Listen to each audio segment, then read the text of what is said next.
मराठी भाषेचं मानवी मनाला समृद्ध केलेलं आहे। राज्य शासन मराठी भाषेच्या संवर्धनासाठी नेहमीच कटिबद्ध आहे।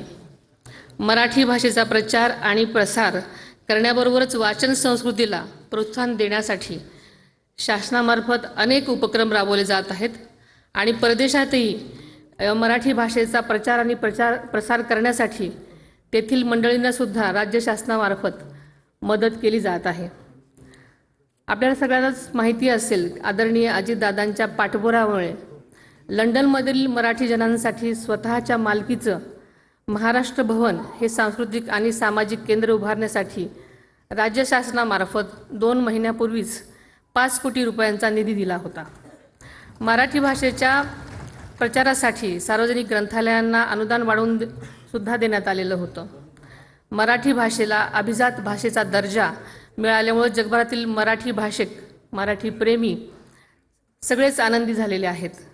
या निर्णयामुळे मराठी भाषेचा गौरवशाली इतिहास, समृद्ध सांस्कृतिक वैभव जगभर पोचेल आणि मराठी भाषा ही ज्ञानभाषा, अर्थार्जनाची भाषा बनण्यास नक्कीच मदत होईल।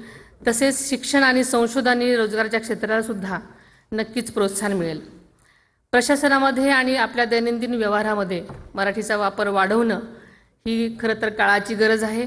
आपण तंत्रज्ञानाच्या युगामध्ये वावरत असताना मराठी भाषेला डिजिटल माध्यमावर अधिक सक्षमपणे नेण्याचं आव्हान आपल्यासमोर आहे।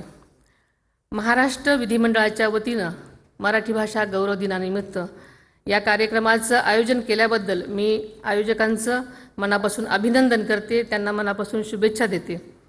जावे विनोदाच्या गावा या कार्यक्रमाच्या निमित्तानं विधान भवनाचं हे मध्यवर्ती सभागृह आज ज्या अर्थानं मराठी साहित्याच्या चैतन्यानं न्हावून निघालं, त्या आपण सर्वांना मिळून या मायबोलीचा वारसा पुढच्या पिढ्यांपर्यंत अधिक समृद्ध करून पोचवूया।